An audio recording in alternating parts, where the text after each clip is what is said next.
সীমান্তে দাদাগিরি থামছেই না ভারতের বিএসএফের। টানা কয়েকদিন ধরে বিভিন্ন সীমান্তে ক্ষমতার দম্ভে বেড়া দেওয়ার চেষ্টা করছে তারা, যে কারণে সীমান্তে বিরাজ করছে উত্তেজনা। স্থানীয়রা ক্ষুব্ধ, কোথাও আছে আতঙ্ক। চাঁপাইনবাবগঞ্জ, লালমনিরহাট, ঝিনাইদহ, সাতক্ষীরা ও সুনামগঞ্জের পর এবার কুমিল্লা সীমান্তেও আন্তর্জাতিক আইন ভঙ্গ করেছে বিএসএফ। কুমিল্লা সীমান্তে পুকুরের পাড়ে 150 গজের মধ্যে এসে সীমান্ত বেড়া দিচ্ছে ভারতের সীমান্তরক্ষী বাহিনী। জেলার আদর্শ সদরের জগন্নাথপুর ইউনিয়নের শাহপুর এলাকায় এই বেড়া দেয়া নিয়ে বিরাজ করছে উত্তেজনা। স্থানীয় সূত্রে জানা যায়, পুকুরটির একাংশ ভারতে আর বাকি একাংশ বাংলাদেশে পড়েছে। তবে উভয় দেশের বাসিন্দারা এই পুকুরে গোসল করা সহ প্রয়োজনীয় পানীয় সংগ্রহ করে থাকেন। কিন্তু সোমবার দুপুরে সরেজমিনে দেখা যায় ভারতীয়রা সেখানে কাঁটাতারের বেড়া নির্মাণ করছে, যা ঘিরে উভয় দেশের সীমান্তের বাসিন্দাদের মাঝে ক্ষোভ ও আতঙ্ক বিরাজ করছে। সীমান্ত পিলারের 150 গজের ভেতরে কাঁটাতারের বেড়া নির্মাণ করা হচ্ছে বলে স্থানীয়দের অভিযোগ। তারা অভিযোগ করে বলেন, সীমান্ত পিলারের কাছে বসবাসরত বাংলাদেশি নাগরিকদের মাঝে মাঝে ভীতিও দেখায় বিএসএফ।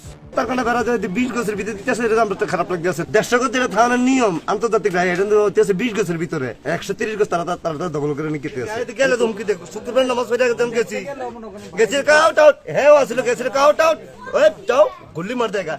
আমার দেশের ভিতরে আমার দমকে গুল্লি করে দিব। কিছু কই দেখা না গুল্লি মার দেখা তো আমি কিছু কই না বাবুরে।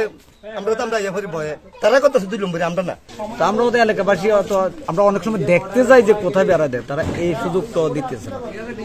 বন্দুক দেখায় বা গুলি করে দিব, সরে যাইতে বলে।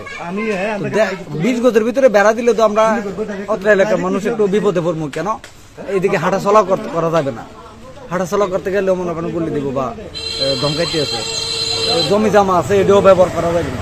এই হিসেবে মনে করেন তারা যে হিসেবে বেড়া দিতেছে বাধা বিঘ্ন দেওয়ারও কোনো ক্ষমতা নাই। বা বিজিবি আছে, বিজিবি যখন ওই দিনও দেখছি মিটিং করতেছে, তারা ওই দিকে 3টা 5 দিছে বাংলাদেশে বানিয়ে। এটা নিয়ে হয়তো কথা মিটিং হয়েছে কয়েকদিন আগে। কি হিসাবে কি কথা বলছে ওটি আর আমরা জানি না, কিন্তু ওরা যে হিসাবে বেড়া দিতেছে ওরা জোরপূর্বক 20 গজের ভিতরে দিতেছে। এদিকে সরেজমিনে দেখা গেছে বিজিবির সদস্যদের টহল বাড়ানো হয়েছে। সীমান্তে প্রবেশের সব রাস্তায় এখন কড়া পাহারা। এছাড়াও ভারতীয় অংশেও টহল বাড়িয়েছে বিএসএফ। পুকুরটির কাছে গিয়ে দেখা যায় বিজিবির একটি দল সতর্ক অবস্থানে রয়েছে। অন্যদিকে বিএসএফের উপস্থিতিতে চলছে দেয়াল নির্মাণের কাজ।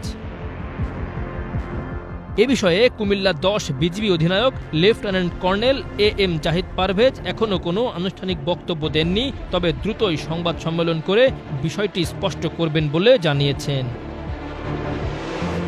Bangla vision news desk.